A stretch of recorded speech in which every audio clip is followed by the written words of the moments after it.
bullshit until we gotta deal with I come off top like the wig of a headshot victim. Cujo to these motherfuckers, let the big dog sick 'em. They tap dancing from the leg shots and stay on rhythm. Marksman with the 3 and weight, I stay on point when I hit 'em. If not, then I stick 'em. We keep it real grimy in the West Coast. Versus make niggas not wanna rap like they got strep throat. Wanna kill me, get in my pussy, let's see who's next to go. I stay out the way, but Let's go. We are here, man. We are back. Nobody put us on. Episode 84. I'm your boy, Dutch Real P. Father God. We got a special guest, man. Straight out of the Bronx, man. Rapper, producer, engineer, man. He does it all, man. Shout out to Crisis. He's in the building with us. What up? Let's go. And shout out to Trip on the boards. You already know what time it is, but you know how we do. Five, man. How you doing, man? How you been? It's been good. It was a productive weekend. Yeah. So I ain't complaining. Feeling real. Just trying to keep it going. It's Monday. I see you. My favorite day of the week. Yeah, I know. You always say that. I love you Monday. always say that. Monday's like a fresh start. Like, you always say that. I love Monday. Monday's my favorite day of the week. I'm so opposite, man. I love Fridays. Friday's my favorite day of the week, man. I love a Friday, a good Friday. But for me, man, I just been chilling this week, man. I dropped a little clip for the Stand for Something piece that, I'm still doing. So I dropped a little clip off. But, we still working. Trip, what up with you, man? How you been, man? I can't complain, man. Working, putting these new episodes out. I see you, man. Shout out to you, the code 187. 187. You know what I mean? Trip low key, man. He was making cameos now. I see him. Looking like he part of the Terror Squad and all that. Trip about to get Hollywood on niggas, man. He about to get Hollywood on niggas, man. Never. Yo, but yo, shout out to the guests, man. Shout out to Crisis, man. First off, let's just say, man, it's an honor, for you pulling up, because I don't really see you do a lot of interviews like that. For one, I'm gonna be honest. Not a lot of people ask me. You know what I'm saying? The bro reached out, and I was like, yeah, hell yeah, I'll do an interview. Nah, but you really somebody to enlighten you. Dope, dog. You know what I'm saying? You got some shit, man. I appreciate it, man. Thank you. You've been around for a minute too, man. We're gonna get into all that. Yeah, we're gonna get into all that. But first of all, how you been, man? How's your day, man? Because a lot of people don't ask that. Just chilling, man. Word up. Woke up early, right to the studio. You know what I'm saying? Just a regular day. Productive. Good day. Productive. You got a dope studio, by the way. You got tap Appreciate in artists, the dungeon, The chamber. My bad. The chamber. You know what I mean? Make sure you got tap in. Yeah, you know what I man. mean? Appreciate it. Best Thank sound you. quality, and somebody who know what they doing, who know how to produce. It's always good to get in the studio with somebody who know how to produce and engineer correctly. See, so I'm gonna kick things off. So you from the Bronx, right? Grew up, raised, everything. Born and raised, Soundview. Shout out to the Bronx, man. So, it's the hip hop anniversary. Shout out to hip hop. You know what I mean? 50 years. You know what I'm saying? Started in we in the birthplace. You know what I mean? Shout out to that. So let me ask you something. When what was your introduction to music, and what did you do first? Was it rapping or producing? What caught your ear? As far as like making music, I don't know, man. When I was younger, going into projects, like a couple of the homies, shout out to my man Dead Eyes. He had an ASR when we was growing up. He was like one of the first people I knew that had like a beat machine. So we used to go to his crib and just chill and watch him make beats, and I used to watch him make beats, and like it always sparked every time I got around like DJ equipment or, you know what I'm saying, something like music, it will always spark my interest. So over time, just started making music basically, you know what I'm saying, over a little bit of time. But yeah, like my man Dead Eyes definitely sparked that interest with making beats with that ASR that he had in his crib. Okay, so the beats is what sparked you first? Or? I wouldn't say the beats, is just like I was definitely into the rapping, but you know what I'm saying, I just had it like, I guess everything, like just being around studio equipment, you know what I'm saying? Got it. Like, I'm kind of the same way. Like, I don't rap or make beats or anything, but I just like the environment. Like, you know what I'm saying? I like the studio. Yeah, definitely. I like to just be there, you know what I'm saying? I kind of like that shit. Like, so I know what you mean, you know what I'm saying? But yeah, so, you kind of interesting, man, because to me, when I bumped into you, I listened to a couple of your joints, and your beats are you got soulful beats. You got, you know what I mean? You kind of remind me of like the Alchemist, kind of like, you know what I'm saying? Is he kind of like an inspiration? Yeah. Because even when you spit too, I kind of hear like. Alchemist is definitely one of my favorite producers. Muggs, it's a lot of producers. RZA, you know what I'm saying? So it's definitely, I've been, you know what I'm saying? I was influenced by a lot of producers, basically, because when I started, like I said, rapping, and then I started making beats, it was, you know, obviously you start thinking of your favorite producers, and, you know, you start making beats similar, but then at the same time, over time, you start, you know, trying to get your own sound, basically, you know what I'm saying? But you're always going to be influenced by the greats. So, you know, shout out to them, man. Alchemist is definitely one of the greats, one of the GOATs. Word up. So when you think you, like, for yourself, like when you think you started like finding your sound? Over the COVID period, like, you know what I'm saying, that's when I really started getting crazy, like right when COVID hit. Because I was basically like telling myself, damn, I gotta. You said my studio nice. My studio wasn't always nice like that. I had some equipment, you know what I'm saying, in the room, but it was some shoddy equipment, and you know, it was just, I was getting by basically. So I was like, yo, I gotta step my game up. I gotta, you know, get some official equipment. And literally right when I started doing it, the COVID thing hit. So we was pretty much on lockdown. So now I got a new studio that I just did. We locked in the crib basically, and I just started like cooking, just cooking basically. Word up, every day cooking, and like over time, you know, you just start picking up you know, I guess what they say is sound. And yeah, because you know how this underground rap, this whole scene is. Yeah. And like I say, as far as like new faces of producers, I feel like you over the last 2-3 years you really made a name for yourself. And to me, I opened up, that was for me. And I honestly don't remember when we first crossed paths. It's crazy because we always in the same room with each other, like at shows. I think it was at Special's album release, one of his album releases. Okay. Hold up. Yeah. So definitely. Matter of fact, I seen you before that. I seen you at the Chelsea Music Hall joint with Graf and oh yeah, that's right. That. Yeah, that's right. Yeah, I seen you before that. But that's right. Yeah, I was always tapped in, and and my bro Cortez. We did an album with Cortez. Yes. Yeah, I seen that. This year, yeah. at the start of this year. Yes, dope album. Super dope album. Yeah, and Filthy to me, Karma. That was Cortez's best project to me. Like, yeah, man, like, we as far definitely. as sound quality, how polished it sound, you brought something out of Core to me that I'm like, yo, it's Core. That's it right there. You stick with that because it's a whole, as you know, like it's a whole lane for that. Shout out to the bro Cortez, man, because when I first started getting into like producing for other artists, he was one of the first artists I produced for. I produced on his first album. I think I did. I did 2 joints on there, From the Bottom and Smokers with Doza. Shout out to the bro Doza. So like we already was starting to build that chemistry, and then on his second album, I did like almost half the album on Resolutions too. So I was already telling bro, like, we got to do a whole album.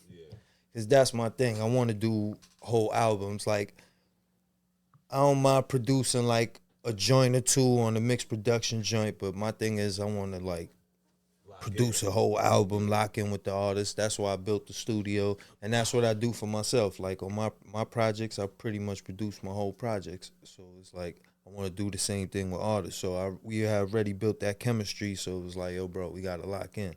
So I finally got him to lock in at the beginning of the year. We started cooking. It didn't take us much either, but I know what bro's capable of already. So it was like, yeah, I just got to come with some ill production, and I know bro's just gonna go crazy, and that's exactly what he did. Man, he definitely came with it on that joint. Pause. I'm gonna bounce around because I find it interesting, man. That I read that you have 10 siblings. Yes, sir. So 10 older siblings. 10 older Man, siblings? that's Like, crazy. Yeah, I'm the last. wow. So was it like everybody in the crib? Like, Yeah, at one point we was all in the crib. At one man, point. so what was that like, man, growing up, man? Like 10 I siblings. mean, Yo, that's crazy. I mean, it was. I mean, just like what you would think it was. 10 of us. I mean, I know you never had a problem. I mean, Word, right? nah. That's what's crazy about it. Like growing up with 10 older siblings, it was like, just think about it. I got to fight for mine, pretty much. You know what I'm saying? So like they made me tough, basically. So Before you leave the house. I appreciate them for that. You know what I'm saying? But it was definitely hard growing up because it's 10 of us basically. Mom and pops ain't really got it like that. So we got I got the hand me downs when I was growing up. You know what I'm saying? Shit like that. So Was you the only one that was into music? Nah, like, as far as making music, yeah, but like growing up, my pops was always one to have like a bunch of like stereo equipment in the house, records all over the place. He used to be playing like instruments with my uncles, playing along to the music they would listen to. They wouldn't play their own music, but they would, like old school Spanish dudes. They pull out the timbales and the maracas and all that, and they'd be drinking their Henny and playing along to the music. So growing up, I always saw that, so I was kind of always into music because of that too. You know what I'm saying? Did that have any influence on your as far as production? I mean, I know it probably helped. Yeah, because shit. it's crazy because you don't think about it growing up. You know what I'm saying? And then when you start making music, and the more I got into like beat making and sampling, I start remembering the stuff I was listening to when I was younger, like my pops, all the records that he had, and it's like, you know what? Like, yo, damn, Yeah, I nice. gotta tap in. Rest in peace, Pop Dukes. You know what I'm saying? He passed away, but before he passed, I would call him and ask him like, some of the artists, some of his favorite artists, like who were some of the artists we used to listen to when we was younger, like some of your favorites. So he would tell me, I would write them down. I would just go searching for some of them records and what I'm saying, try to sample some of them records or whatever. That's fire. That's fire. That's fire.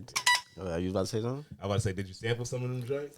I definitely sampled a lot of the joints that he told me, but over time I started like I tend to not sample stuff from the US. You know what I'm saying? So like over time I stopped sampling some of that stuff. Like in the beginning it helped me. So I would say some of that stuff helped me like, get my ear up and get my sound up, but over time I started sampling like overseas stuff, and cuz it wouldn't get flagged, and it was like a lot of people not using that stuff. Right, you're trying to stand out. Yeah, it's like, you know what I'm saying? A lot of the stuff that people use now is like, yeah, I heard that before. Yes, this one used this before. This one used this before. And it's like, there's nothing wrong with that. Like, you know what I'm saying? But it's like, I don't want to do that. I want to use something else. Somebody never used before, or just try to, like, even if somebody used it, just try to freak it to a point that it's not recognizable, basically. So, I feel that because that's the ill advantage. You know what I'm saying? How you feel? I want to ask you, how you feel about like how you said like sampling stuff from here? How you feel like as far as like the aspect of the rap shit right now, as far as like remakes? You see how it's like a lot of remakes. How you feel about that as a producer right now? Do you? Cause my personal opinion, I'm tired of that shit. I'm gonna keep it. I mean, I saw that come up recently online. That my thing is this: it's like it if it's not better than the original, then you shouldn't put it out. That's just my thing right there. Like, because I've heard some remakes before that was like, oh shit, they killed that joint, but those are very rare. You know what I'm saying? So it's like, I think it's a little too redundant right now. Too many people doing it, and especially in New York, it like for some reason in New York, I hear that a lot. Like they bring back beats from the 90s and things that early 2000s or whatever. Yeah. And it's like I said, I'm not mad at it, but it's like it's too much of it. So it's like there's no balance of originality. Yeah, so it's like it's like See it in the it's sales. like that. That's the automatic single for a lot of artists. Like they remake a joint and that's the joint they push, and it's like, Nah, I feel you. you know what I'm saying? It's like I heard that already. Yeah. Do we blame Hitmaker? I mean,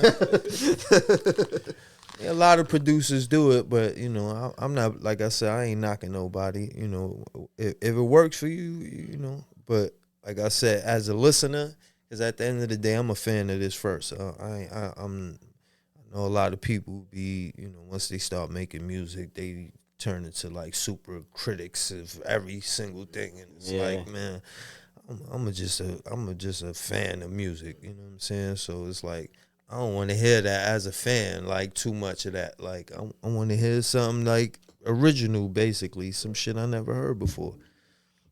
I'm with you on that because I'm tired of that old niggas taking beats and drill, mixing it and doing whatever to it, just messing up the legacy. Back in the days, remember how somebody would put a hit out and then Hot 97 on Sunday, Bobby Conda's or something, you hear the Jamaican version of that joint. You know what I'm saying? Yeah, the dancehall version. That's a fact. The 20 it'd be 20 different niggas on the same beat. All about the Benjamins. They was killing that in the 90s. Yeah, but now it's like it's And the the Buster Buster. too much. You know what I'm saying? But I be having beef with my son about like shit like that because I'm telling him like this is not new, you know. Yeah.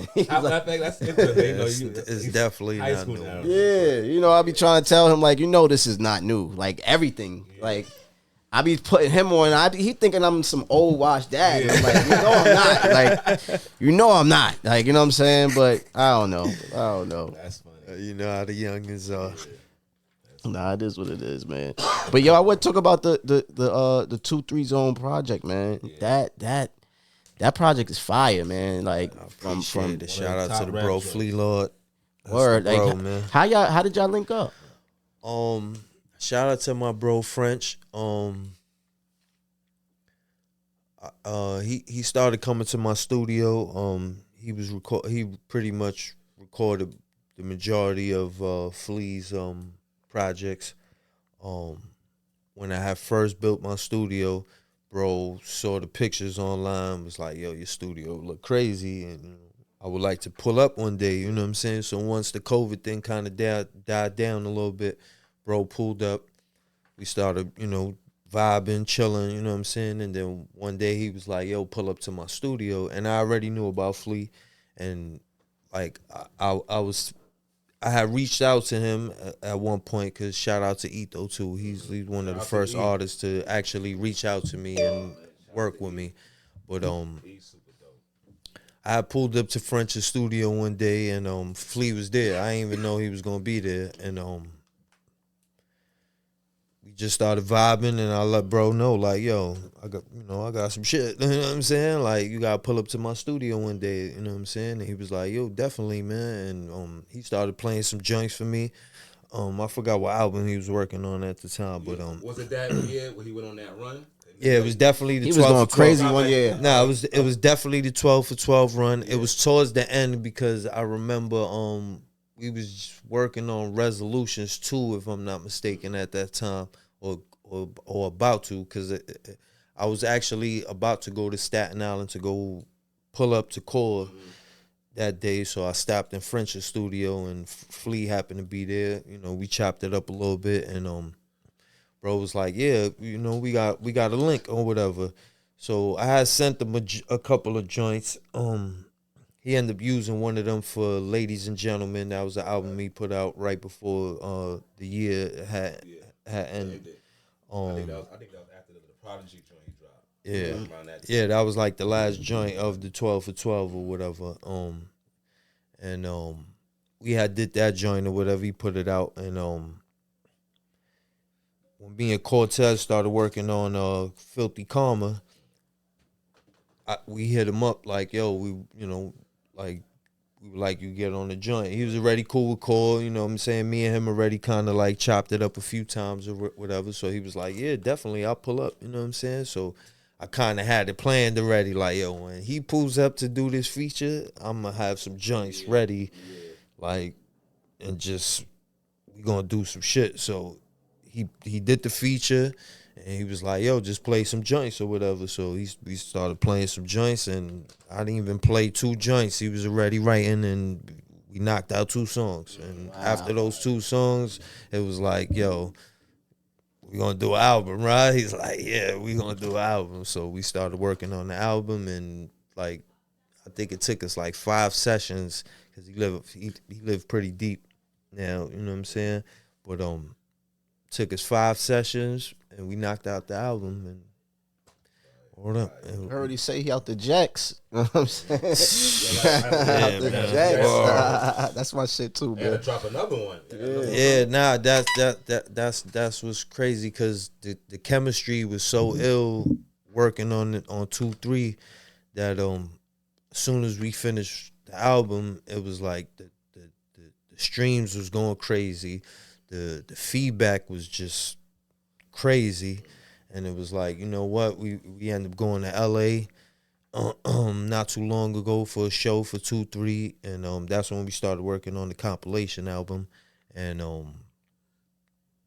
me and bro was like, yo, let's the Lord Mob compilation. So are you a part of Lord Mob? I mean, yeah, I shout out to the Lord Mob. Word up, bro. Flea Lord definitely, you know what I'm saying, embraced me like a bro. He got some shit. My bro beat on. I think Yeah, nah, that's my brother, man. And you know what I'm saying? Like, besides the music, and that's one thing, like Core tell you too, like, I'm not into sending beats over emails. I was gonna ask you that. I'm into the artist pulling up to the studio. Cause at the end of the day, it's not just about the music. It's about getting to know each other and vibing. Feel you know the what vibe. I'm saying? Yeah, because it's like anybody can make music or through an email. Like I can send you email, you can sit there, write to the beat, record, and then send me the joint back. Like, yo, this is what I did. You know what I'm saying? And it's like, all right, that's cool. You know, it's been done multiple times. There's no problem with that. But I built the studio so the artist could come pull up to my studio, vibe with me on some just human shit. Like, you know what I'm saying? Right. And Do you think it's not enough of that no more? Because it's a lot of like. yeah, that's what it is. 'Cause Just you too could- much internet shit. Like, you know what I I'm could saying? tell when I So listened to a record if they wasn't in the studio together. yeah, so it's like, yo, bro pulled up and like me and him started vibing, and it was like to the point. Now I'm about to roll some. Me and him just started vibing to the point, like, you know what I'm saying? We built that camaraderie, and that's why the music sounds the way it does, because it's like that's family now. Like, I done been to bro's crib. He done pulled up to my studio multiple times. Like, his son is, I call him nephew, you know what I'm saying? His son shows me mad love every time he on the phone with me, you know what I'm saying? It's like, it's a family thing. And then, you know, when we went to LA, you know what I'm saying, it was like, we really, you know what I'm saying, we built that bond, you know what I'm saying? And bros, you know, like, you know, he opened his platform for me, you know what I'm saying? So I can't even say in words basically how grateful I am for him. But that was a huge look. But as far as for the music wise, like, you know what I'm saying, we got that chemistry. So it's like, yo, after we finished 2-3 Zone, it was like, let's start working on the next project, which is crazy because he got so many projects already. He had 29 albums pretty much before 2-3 is the 30th album. And a lot of those albums are with like respectable producers, like legendary producers, like, you know what I'm saying? So Havoc, Me Fucks, Muggs, Etho, Spesh, you know what I'm saying? Pete Rock, Buck Wild. Like, it's a lot of producers that he worked with. So to be able to work on the album with him and do what we did and get the response we got from the people is like, you know. You know what's crazy too? Because I'm be honest, I'm not saying I fell off a little bit, but when I listened to this project, it sounds like his flows was a little more different than, you know, how, because it's like more. But like you said with Cortez's album, like same thing with you with the album I did with UFO Thief. what I'm trying to do is bring out the best of the artists. So that's another point of bringing the artists to my studio. So basically, they pull up, and we pick the absolute best beats. Like, I don't pick a bunch of beats for you that I think you might like or something like that. Nah, we sit there and we pick the absolute best beat, even if it's beats that I might have like probably felt like I wanted to write to or something like that. As long as I ain't record to it already, like we gonna play through all the beats until you pick the joint that like I want to see your eyes open up and you just start mumbling to yourself like yo bro, that's the one right there, and then that's the one until we get to 10. No throwaways. Like me and Flea didn't do no extra songs, but the songs that's on the album. Wow. The songs on Filthy Karma with Cortez, we didn't do no extra songs, but the songs you hear on that album. Sunsets in the Ghetto with Feeve, no extra songs. Those were the songs we did for the album. Like, you know what I'm saying? Like, because they pull up to the studio and I, basically let them pick the absolute best, even if I got to make the beat right on the spot. Like, I'm trying to get, and that's what brings the best out of the artist, because I know from a rapping standpoint, when I make a bunch of beats, I don't make a beat to rap to. I might make like 20, 30 beats. Then the next day or a couple of days later, I might sit down and go through the beats the same way like an artist would if he got a pack from somebody.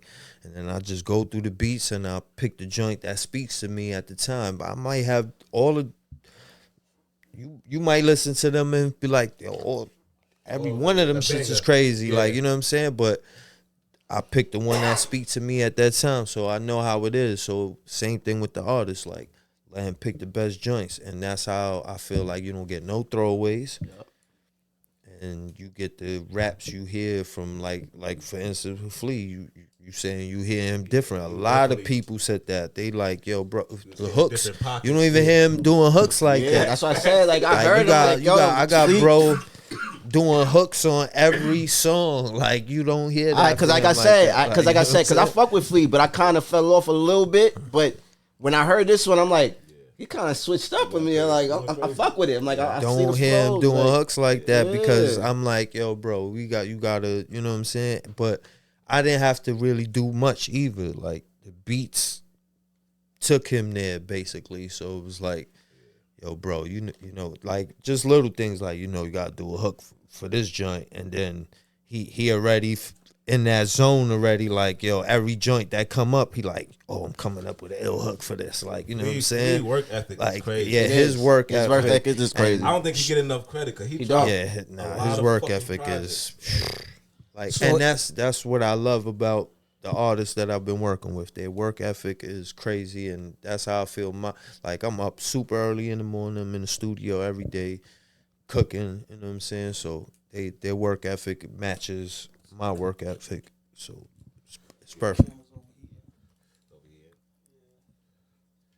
Keep going, we good. Yeah. Oh, so let me ask you something. What's one of your what's your favorite project that you've done that you say? As far as producing, yes.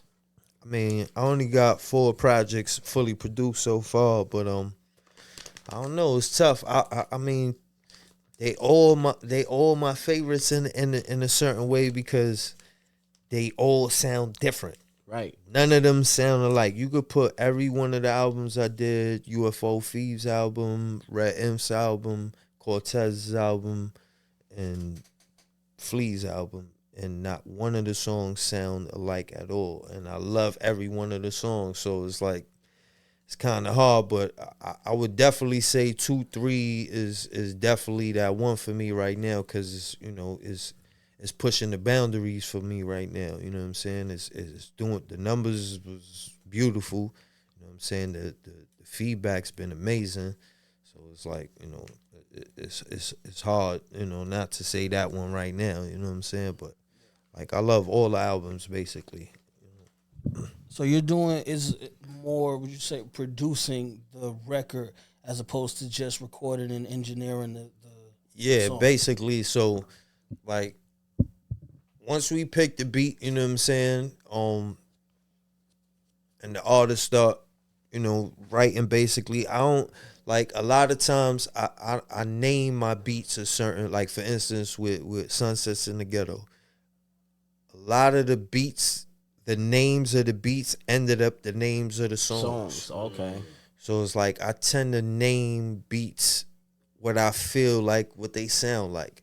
And I think it helps the artist in a way, not intentionally, because sometimes they might switch up the joint, you know what I'm saying? But sometimes it helps them. So it kind of helps them with a little bit of direction without me having to tell them. Because I feel like I don't have to, especially with an artist like Flea, an artist with like Cortez. I don't have to like direct them. They already...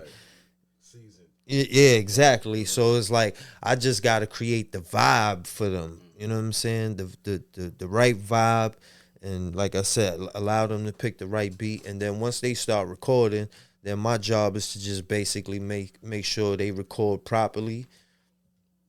They don't mess up on anything, you know what I'm saying? Make sure they cadences and it's just little things like that, you know what I'm saying? Like, yo, bro, you spit that a little bit better or something like that. Just little things, like little nudges, basically. I try not to get in a way. I think that's the best a producer can do, not get in the artist's way. Let them be an artist, basically. Once you start telling them, yo, you should rap like this, you should say this, you should rap about this and all that. It's like, I feel the same way about beats. Like, if somebody tell me, yo, you think you can make me a beat like this, it totally kills my vibe. Like, I don't want to make a beat like that now. Like, you know what I'm saying? You know what I'm saying? So, you know what I wanted to ask you too. Shit, my mind just got cloudy about that because smoking this blood fire. All right, I got a question. Fuck me up because I got it. It was a good one too. You seen like the eras, like the last 10 years and the 10 years before that. Damn. What you think of the state of New York rap, like as of right now? Because we went through a tough spot. I mean, it's real versatile right now. You got the young bulls on they drill and trap. You know what I'm saying? You got the older heads, some of them on a bit of the trap stuff.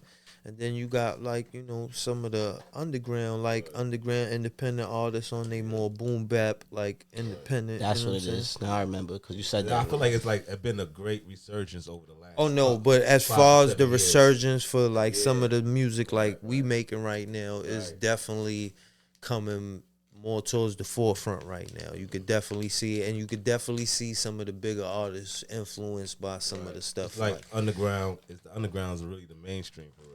It's turning into that. It's almost, especially for quality. If you want to, definitely. Shit. If you definitely want to hit quality, would you work with somebody? Because that was the question I was gonna ask. Would you work with a unknown artist, on the come up, do a full length project like how you do with Fleas and the? I mean, it depends. I'm gonna be honest with you. It depends because I'm that artist. Got you. You get what I'm saying? Right now, I ain't hang up the mic yet. So it's this year. You spitting. This year, I kind of was leaning more towards the production because I wanted to just set my flag. You know what I'm saying? As far as producer, because I ended the year last year with the Sunsets in the Ghetto and Broke the Mold with Rent Inf. And I dropped my own project that I fully produced, Baptized in Fire. So, this year, I didn't produce none of my own. I didn't drop nothing as far as my own projects, but I did rap on every project that I did produce, even on the Lord Mall compilation about to drop.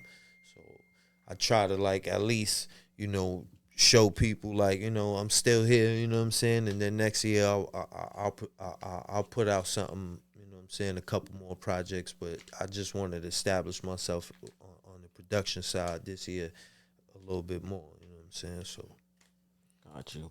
Yeah, that was a question I wanted to ask him. See, I'm smacking here, man. Good weed tonight. Some of it depends, man. Because my thing is all about work ethic. Like I said, at the end of the day, if I see an artist that might not be known, I should say, and he putting in that heavy work, and his numbers is looking decent and it shows that it's worth it, then maybe I might just want to do something with them. You know what I'm saying? It's all about work ethic at the end of the day. Yeah, because you never know, because that might be a good look for all parties. You know what I'm saying? You know what I'm saying? Like, yo, you put on for the, you know what I mean, the unknown. You know what I'm saying?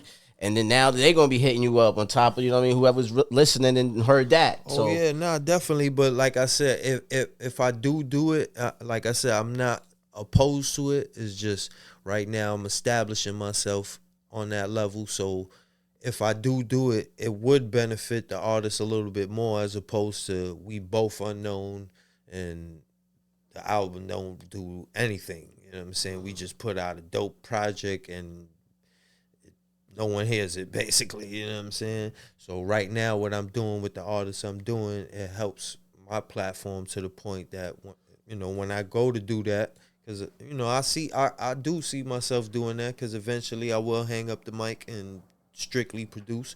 So, it will happen eventually, but, at that point, hopefully my fan base and my supporters are to a level that it can benefit me and the artist. You know what I'm saying, that I work with.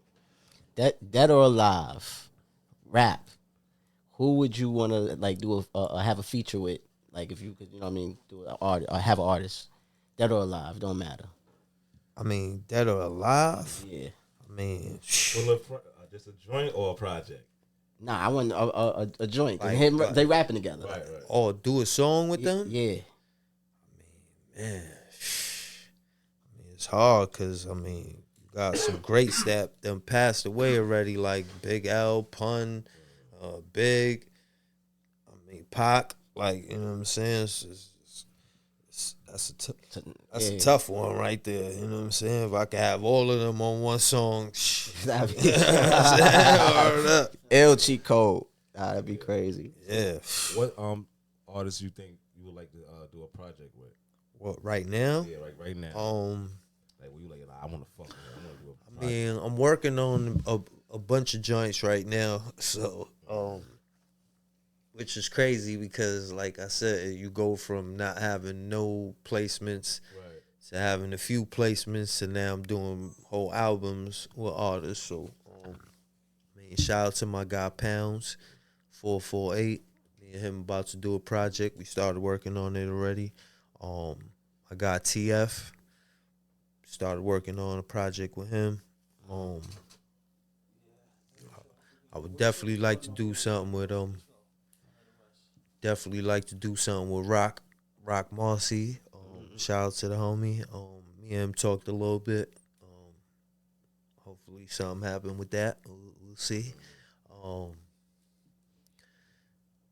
Yeah, there's a lot of artists, man. Shout out to Inspector Deck. He reached out to me. Fire. Yeah, there's a few artists, you know what I'm saying, I would definitely like to work on, but I would a definitely joint like with to get Etho down here from Rochester, because me and him got a bunch of joints that we done did already.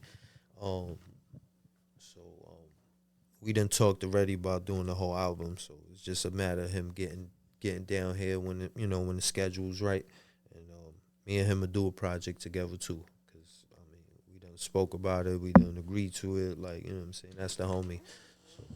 If he was alive, I would say Pun, because from what I've heard from your style of production is very similar to a lot of the tracks that was on Pun's first two, like the the first album. Yeah. So I think Pun have a feels there. Definitely. You produce the track, you and Pun rapping, that'd be hard. I'm gonna be honest with you. When I started producing the albums, my intention wasn't to rap on the albums. Even though I'm an MC, it's just like the artists, when they link with me, they hear some of my joints and be like, wait a minute, hold up, like, you know what I'm saying? Like, you got some shit. So, you know what I'm saying? They like, yo, get on the album too, like, you know what I'm saying? So that's how I end up on the album. So if Pun was alive and it ended up that way, I would rap with him. Like, I wouldn't be intimidated. I ain't intimidated to rap with nobody. That's why me and the bro Core got multiple joints. Like, people ask me that, like, all the time. Like you don't be like worry about. I'm like, nah. I'll write my verse first, if anything, or they'll write their verse. Like, you know what I'm saying? They know, like, we don't change no verses or none of that. Like, you know what I'm saying? Steel sharp as steel, basically. You know what I'm saying? So I appreciate the bros because I know where they come from as far as their skill wise. So, you know I got to come with it, not just with the productions, but if we gonna rap together, I gotta do my thing too. You know what I'm saying? I want to hear more about the studio, man, because everybody talks about how beautiful the studio is. It's it's like that feel, or it gives that feel. I mean, how did you, like? Because you said that you just redid it, right? Yeah, like during the COVID time, like I said, I knew basically because I kind of had like one foot in the door with the music and one foot out the door, like in the streets and working side jobs and stuff like that. So, like, once I said, like, you know, I'm gonna go all out with the music because I've been doing this for a while. I lost a hard drive, had to start from scratch, and you know what I'm saying. So it was like, if I'm gonna do this, I'm gonna redo the studio, so I won't ever have to think about going to the bigger studio and getting my stuff re-recorded or mixed properly. You know what I'm saying? So it was like, I'm gonna go all out, put the bread up, and just do my research. Cause like I said, I've been into, like, you know, we had a couple of different setups, equipment. You know what I'm saying? So I kind of knew what to get after a few different setups, basically, like, you know, and being around a couple of top engineers and asking questions. So, like, I always was chasing that sound because, you know, having the you know, the regular setups, I will record and listen to my stuff and be like, damn, like, why it don't sound like day stuff, like, you know what I'm saying? And then when I would try to mix it, like, it would take me forever just to get it to try to, like, get it close to their stuff. And it was like, man, like, and then I would go to some big studios and just, you know, just to chill. Shout out to my guy DJ Honda, you know what I'm saying, and record at his studio and come out the booth, or somebody else will record and they'll come out the booth and he didn't do anything yet, and that shit sound like a record already, damn near. And it's like, what is he doing that I'm not doing? Like, you know what I'm saying? And I would just observe and look, and, you know, after a while you start realizing it is the equipment. Like, it's not just. I mean, it's definitely a combination of the skill. Bro. I mean, it's definitely a combination of the skill, you know what I'm saying, once it's recorded. But, like, I mean, think about it. Back in the days, some of the greatest artists, when they recorded bands and like Isaac Hayes or something like that, they in the studio with all the musicians and the orchestra, and they playing live, no mess up. Hit record and boom, they start playing until the song ends. And, you know what I'm saying, everything's mic'd up properly and recorded properly to the point that when the engineer pulls it up, he's not doing really too much. He don't have to do too much, you know what I'm saying, because it was recorded properly from the start. So I kind of learned that over time. So when I started buying equipment, I pretty much was like, I know I'm not going. I don't want to buy anything that I want to sell later. Basically. Smart move. Yeah, so that's what I started doing. I started doing research and buying certain pieces that I knew were going to take my sound to another level. And like I said, not want to sell it later to try to buy another piece or something like that. So that's pretty much how the studio came about. So when you was talking about, I want to ask, like, who was like the top guys, like, rapping? New York or whatever, man, or in this hood, right? Like, yeah, like right? Because you from the Bronx, so it's like what, I want that influenced me. Not influence you, but like who, like coming up before you, like even got on, like who was the rappers that was like prominent in the neighborhood or New York City or whatever? I mean, I'm from Soundview, so shout out to Lord Tariq. Okay. I know that was crazy around that time. You know what I'm saying? So when I was coming up, you know what I'm saying, I wasn't really into making music much at that time when he was doing his thing. But he was always definitely, that guy in the hood that, because, we would dabble in rapping, you know what I'm saying? We was starting to rap, get into little ciphers, stuff like that, you know what I'm saying? But, like, bro was already doing things, making tapes, doing collaborations with artists. And then, him and Peter Guns dropped the album, and it was like, it brought notoriety. Soundview was crazy around. I know it was crazy around that time. And yeah, it brought good notoriety to the hood because you know what I'm saying. The hood was always infamous for other things, but it brought good notoriety to the hood and put a spotlight on the hoods. You know what I'm saying. So you definitely got to give him props for that. You know what I'm saying. And definitely he was dead nice too. You know what I'm saying. So it wasn't like he just made music. Like, bro was dead nice with the lyrics. So definitely we knew when we used to rap in the hood, we had to come with, you know what I'm saying, definitely try to write some shit. And like I said, the steel sharp is steel. And, you know what I'm saying? So he was definitely one of them artists that, you know what I'm saying, we looked at. And then Pun, rest in peace, was definitely another artist too, because a lot of people may not know he's from my hood, Soundview. You know what I'm saying? Worked in the pizza shop, lived on Commonwealth with his family, you know what I'm saying? Before he, got on and everybody knew him as Pun. And then once he started doing his thing, he started coming back to the hood and, showing love to us and stuff like that, you know what I'm saying? So he was definitely, you know what I'm saying, one of them guys. But growing up, I listened to everybody. Like, I felt like I was one of them dudes that was in Westchester, going to Jalo's Fashion, copping mixtapes.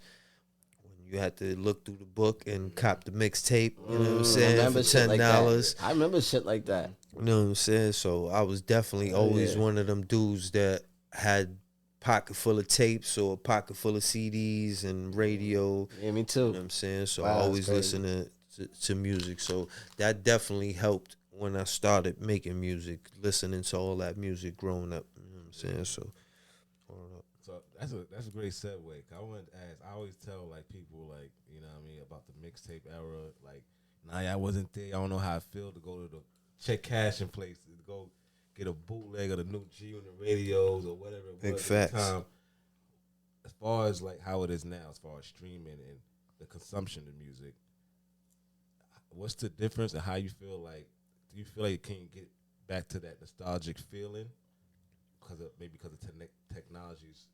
I mean, I think it's too far gone already to be. As much as I would love it to go back to them days when you would go to the record store, cop a CD or tape, and come back to the crib and chill with the homies, roll a blunt or two, and read the credits on the album while you listen to the album. I think it could come back. I mean, I'm not saying it can't come back, because shout out to all the vinyl collectors, because they still got that feel. They buy CDs, they buy tapes, they buy vinyls, and they sit there and listen to the vinyl back in it, the way we used to do back in the days. I feel like you're supposed to. And they can, they absorb the music, as opposed to just listening to it. They absorb the music. It was like an experience. Exactly. Right.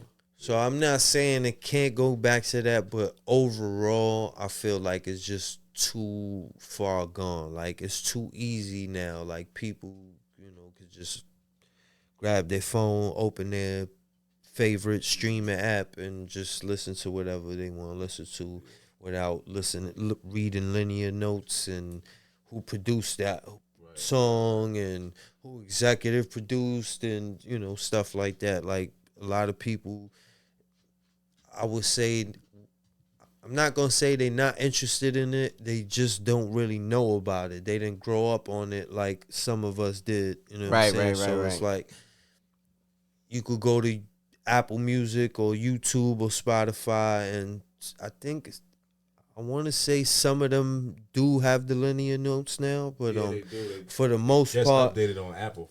you gotta like click into it and click the. It's not there in your face, so a lot of people are not even. Like people are looking for it how they used to. Like, Exactly. That was you know like part of me listening to it, the experience. Like, yeah, I'm looking you know at what I'm saying. album pictures, book pictures and all that. So now I just feel like, you know what, if you put your all into the music and put something that I call a masterpiece basically out, the people would, when you do offer it, and you do offer like a vinyl or CD with like linear notes in it and stuff, they're gonna appreciate it more and read it and look, as opposed to some fast food music that sound like just whatever. They're not gonna probably be as interested as they would if you give them that masterpiece, that classic. It's gonna take Taylor Swift. I'm telling you, I was just thinking about it. If Taylor Swift, if she drop a CD, what? They're gonna go get that. She did that. She did that with her last album. She got the CD on her last album because I don't follow her, but I'm just saying. I just use it as an example. Album, I'm telling you, the last album she dropped like a vinyl version, and it's like the one that came on streaming sites, and like you only could get like I think an extra 5 or 7 songs on the vinyl one only. Yeah, so you had to go get that. So her physical sales was very high. Like she did like she did like $1 million and some change in a week. I'm telling you, listen, if you take the formula, the Taylor Swift formula, I think it can make a comeback. But not also, but not to lose track. Like, cause the mixtape thing involved, like to the internet era. I feel like it kind of lost track. I know we like 2012, 11, like that Piff era, did die down. Like that mixtape era was good. Also, that was a hell of experience too. Going on that Piff. Hell yeah. Changes. Like I just feel like the exclusivity is gone. That's what really killed it, because that Piff used to get a lot of exclusives. Yeah, you know what I'm saying. Yeah. Like so, a lot of them sites, that's where you would go find who's next or on the come up. And that's what I mean. It's like. Before the like you had iTunes, but you didn't really have the Apple Music, the Spotify's, the titles and stuff like that. You had Napstar though, but for the most part, like you want to listen to something, you will log on to datpiff.com, download some mixtapes or listen to some joints. You know what I'm saying? And like, and people will go all out to, like, artists will go all out to drop them mixtapes. That's why you got so many classic mixtapes from back in the days, because that was the route to go, basically, you know what I'm saying, to get your joints heard instead of just dropping an album. Like, you could drop a mixtape on that Piff or one of them other mixtape sites. And even before then, they used to drop bags on artists to make a tape on for that Piff. And that's where they get their shit off, because on albums, you know what I'm saying, it's like kind of restricted. And I feel like they made mixtape like albums. I feel like I had a mixtape store on Soundview with the bros I used to work out of. We used to sell mixtapes. And shout out to all the DJs that used to pull up and drop off their mixtapes. You know what I'm saying? You used to pull up, like what DJs?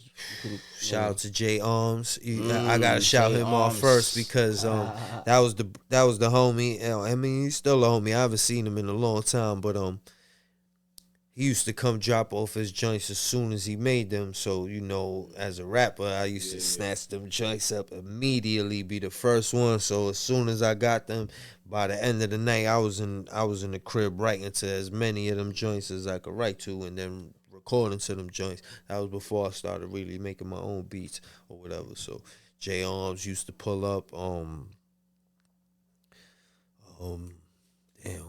else used to pull up? What was some, like, you said you had a mixtape store. What's some takes that you can remember, like, there's a lot of people copping them shits? The G Unit joints used to go like you know what I mean? Queen shit, nigga. Like hotcakes. Yeah. The G Unit joints used to go off like hotcakes. The money in the banks joints. Man, that was a hell of a time. Oh man, hell of a time, man. Rob joints used to go off because he used to have a lot of 50 yeah, like 50 tracks on the joint. Yeah, so Robbie used to pull up. Shout out to him. Yeah, they used to used to be a lot of joints that used to pop off, but them G Unit joints used to, like as soon as they would they would come to the store, they was out of here. Them joints used to go. Word up. It was like that on the Ave too on our side. When shit came out, shit was like hotcakes. The White Owl joints was fire too. Hell yeah. White Owl joints. K-Slay. Big Mike was one of my favorites though. The Big Mike's. Yeah, now Big Mike joints was crazy. He was definitely one of my joints because he always had some exclusive. He had the exclusive on his shit. That's why he's one of my favorites, man. Big Mike, K-Slay, RP K-Slay. Yeah, word. Do you think the DJ could be part of the problem too, as far as getting that? Because the I DJs think- used to put a lot of shit together also. You know what it is? I think it's not that they the problem. I think the problem is the artist has gotten too detached from the DJ. And that's one thing I've been trying to like do lately, like reach out to as many DJs. Shout out to all the DJs that's been showing love, man. Because especially on Shade 4-5, they've been showing love, man. DJ Trackstar. Trackstar showing love. Soul Assassins Radio. Shout out to the big bro Muggs. Uggs. The whole, like, you know, everybody on Shade 4-5 been showing love. See it, you know what I'm saying? Like, everybody been showing love. Shout out to Destroy, Static. Everybody's been showing love and playing joints from the albums I've been producing. So, you know what I'm saying? That's one thing that I've been, like, really appreciative of, too. You know what I'm saying? I be riding to it now. I sent you a video before. I'm like, nigga, they playing the joint, nigga. You know what I mean? Yeah, nah, that's like How that feel to it's a little surreal too. I'm not gonna lie. I be so caught up working that I don't take a chance sometimes to like just sit back and enjoy some of that stuff and just, you know, just soak it in. So, you know what I'm saying? And I said I gotta start doing that the other day. But it's surreal, man, because like I said, just a few years ago, like, just to, like, think about having something being played on the radio was like, man, like, damn, you know, this is going to be a lot of work. You know, you got to meet these people, you got to link with these people, and then, you know, just a few years later,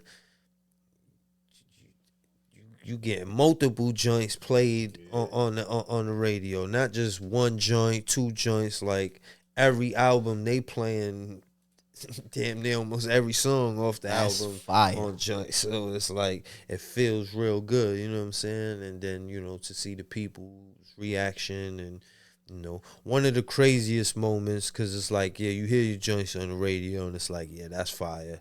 But one of the craziest moments was hearing Lord Sear take callers in after playing one of the joints.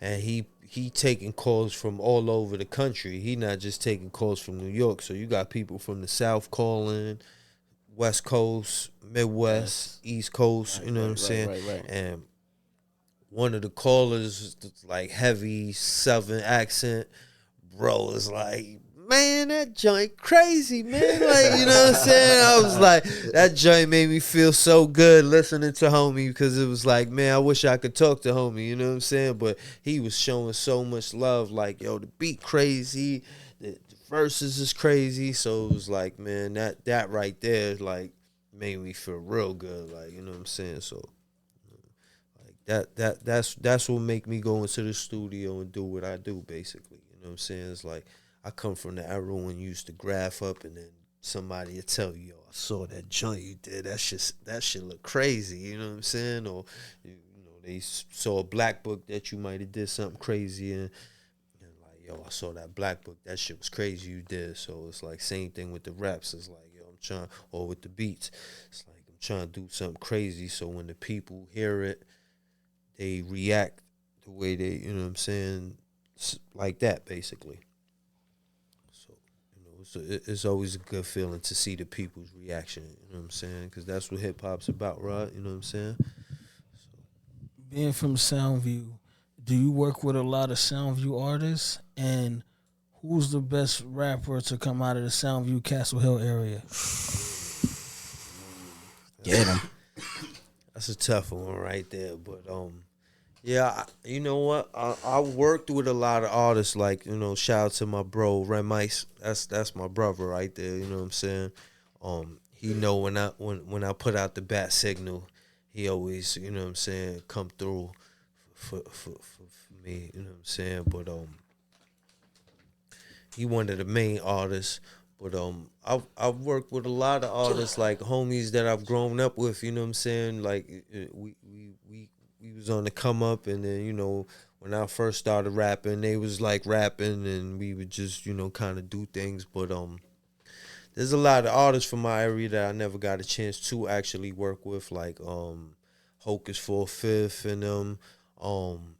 Shout out to them, you know what I'm saying? But I know his brother, like, you know what I'm saying? His brother's Dollar. We went to school together, you know what I'm saying?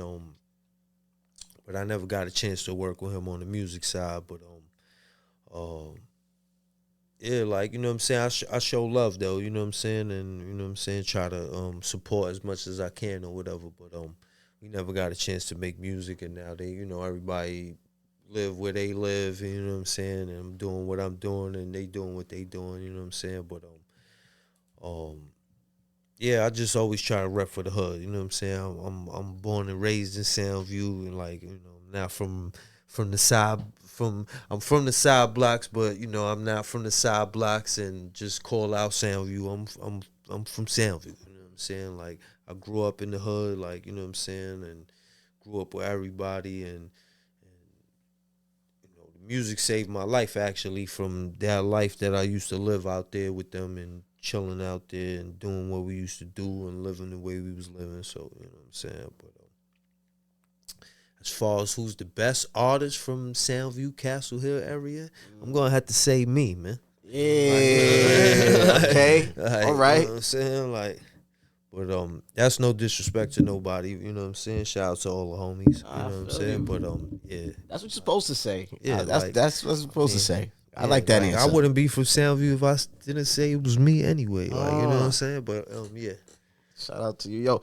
And I see you got the Crisis the Beard clothing, right? Like, yeah. I see you got it on. Yeah. Hold up. Okay. Okay.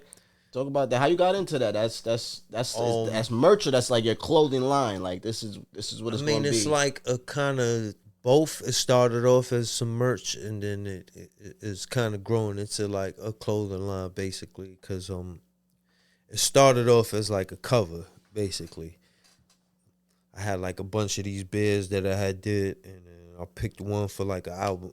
It was a single cover, and a lot of people kept telling me like, "Yo, I will get that on a shirt or a hoodie if you put that on a shirt or hoodie." And like, I had it for like a couple years or whatever, and then finally I was like, you know what? I'm gonna put it on a hoodie. So I made some hoodies, and they sold out in like 2 weeks, basically.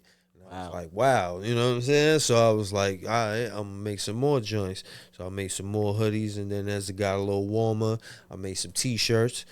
Them joints sold out, and then as it got colder again, I made some more hoodies. Them joints sold out, and it was like, yo, you know what? I'm on to something right now, you know what I'm saying? So it was like, you know what? I'm going to start making more of these joints, but I'm actually in the transition period right now, finding somebody else to do my joints. But I'll have those soon, and then I'll have them on my website. And start doing those up again. But as far as for albums too, all the albums I'm dropping will have merch for those too. You know what I'm saying? Yeah, we had hoodies for the Filthy Karma, some crazy hoodies for that. I seen those, yeah. Them shits is fire. Fire. Those was crazy. They went fast. Shout out to the bro Core. He just recently hit me, sent me a design for some other joints that was crazy too. But I'm not sure we gonna do them yet. But yeah, those are crazy. But we'll be doing some 2-3 zone merch with the Full Court Press merch coming up. We might do some East West compilation merch too. But yeah, man, that's what it's all about, putting quality music with some quality merch out too, you know what I'm saying? So yeah, we'll definitely most likely be putting out some merch for that too. You know what I'm saying? But Any tour coming? Like y'all could do a tour or something? Like, see. That's what me and Flea been kind of mapping out and talking lately too, cause bro has obviously a crazy catalog. You know, my catalog is growing as far as my artist catalog on top of my production catalog. So we've been talking about it too, you know what I'm saying? Obviously you want to link with the right promoters, the right booking agent or whatever. So, you know, we looking for that right now. But we definitely gonna be doing some more shows. What you got coming out soon? Like, what's next? Like I said, Lord Mob compilation, single drops the 3rd. Shout out to the homie Trez, Surrealist, 2 artists from the West Coast that are crazy, making noise. And my guy Hologram. If you don't know, he got that album with DJ Muggs, American Cheese. That's crazy. Go get that. They working on a part 2 right now, if I'm not mistaken. Me and him working on something too, but he's on the single, produced by me, that joint, called Contract Killers, that drops November 3rd. Then the Lord Mob compilation album drops November 10th. That's featuring everybody and their mother. A lot of dope West Coast artists, a lot of East Coast dope artists, you know what I'm saying? We collab together. You don't see that going on. Shout out to Flea Lord again for putting that together. My guy Doe Nutworks. Yeah, the production is crazy. Shout out to local astronauts. They produce half the album, 7 joints on there, and then I produce half the album. So yeah, the production on the album is crazy, and then like I said, the features on the album is crazy. You got everyone from Flea Lord, you got the legendary NBA star Baron Davis on there. Shout out to my guy Bart Oatmeal. We got my guy TF is on there. We got Trez, we got Surrealist, we got one of the Coyote brothers on there. We got Jay Worthy on there. We got Pat Poose on there. We got oh man, so many dope artists. Traffic, Hyde Park. Yeah, a lot of dope artists. Interesting. My guy Stars Coleman, Mums. My guy Shady Ray. Man, there's a lot of artists on there. Funk P. If I'm forgetting, shout out to Daisy Lynn. My guy Pounds is on there. It's a lot of artists on there, so we got. Yeah. Then after that drops, Full Court Press drops. We not sure we gonna drop that at the end of the year. We might drop that at the beginning of next year. So yeah, that's dropping, and then I'm working on the album with Pounds right now, and I'm working on the album with TF, and I'm working on my album. So it's a lot of things going on right now. A lot of projects TF working too. on. Fuck with TF. The bro is crazy, man. Shout out to him, man. Pulled up from LA, you know what I'm saying? And me and him got straight to work.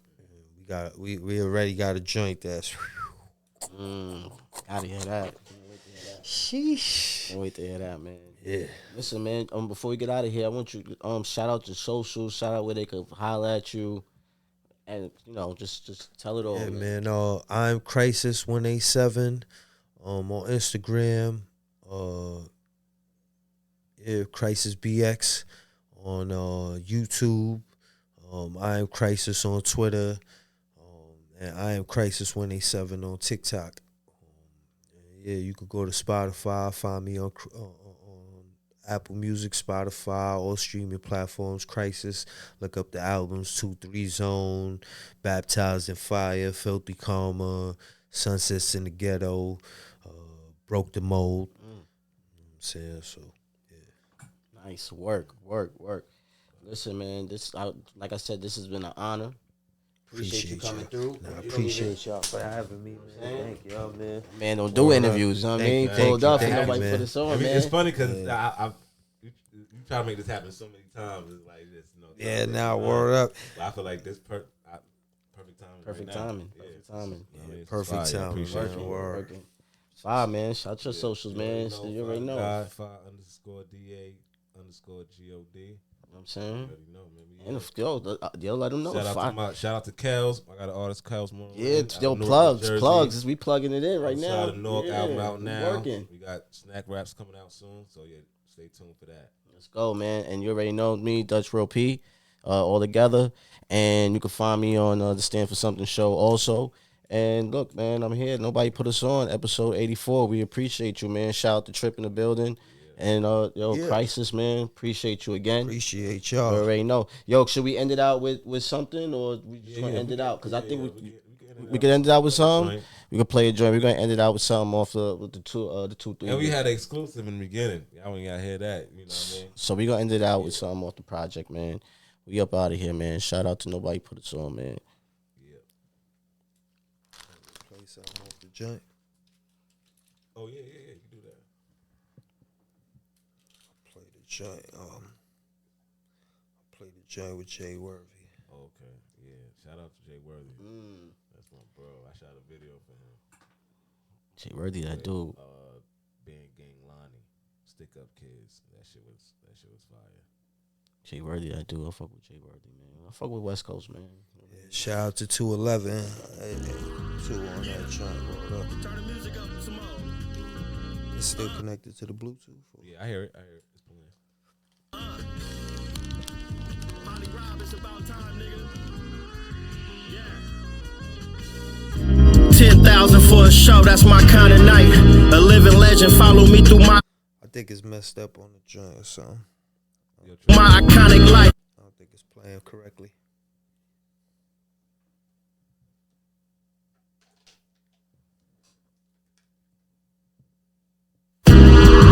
Yeah. Yeah, we setting that up. Exclusive. And this is off the Lower Mob joint. Yeah, this off the East to West compilation. Shout out. Yeah. Turn the music up some more.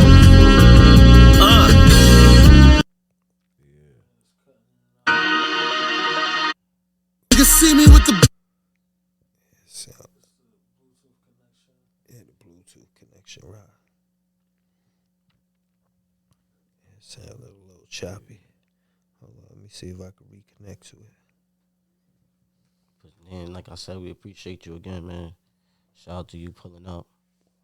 Do interviews. Man, appreciate y'all having me. Word up. I said I gotta come back out. I gotta start coming back outside a little more too. Yeah. It's definitely, especially like around this time of year, it's like that season for that, especially for the sound. Oh yeah. Say that again.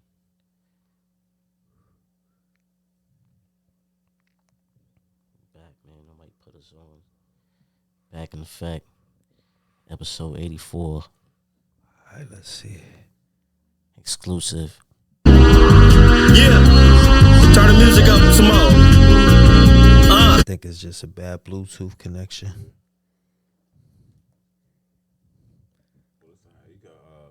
Maybe you could play something off of your joint, off of 2 3. No way, we're gonna hit them off some of the 2 3 zone. So good. Play that.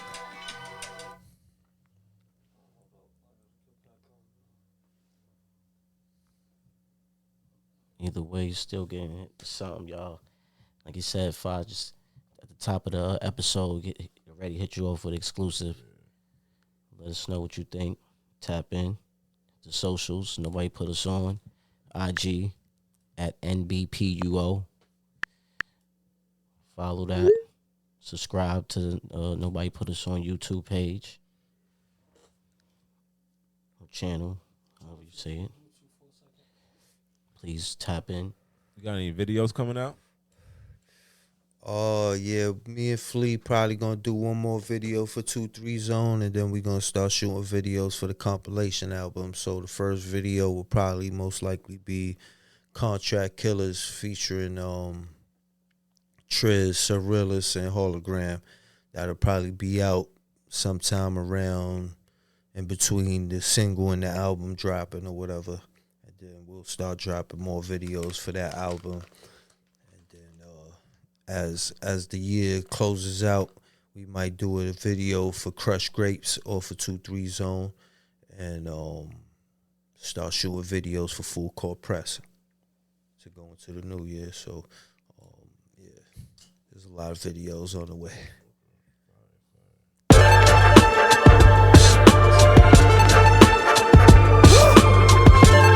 Yo, Christ, you been going crazy on these joints, whoa. Glide across the cosmos, rhyming with my eyes closed. At home, laying in my grass, getting high, whoa. Smoking is top tier. Still amazed every day how we got here. Was raised in the rock where it's not fair. Heartless with the drum, let it go when the cops there. Queens get the money if your jeans looking funny. No food in the pot, you gotta dream while you hungry. Wish you nothing but success.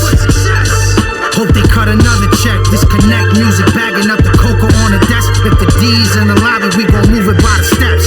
2-3 zone, I'm in my new clean home. Outside in the rain, I'm trying to move these stones. Catering affairs while you hating in the chair. Had to get my shit together, I was patient for a year. Now we sipping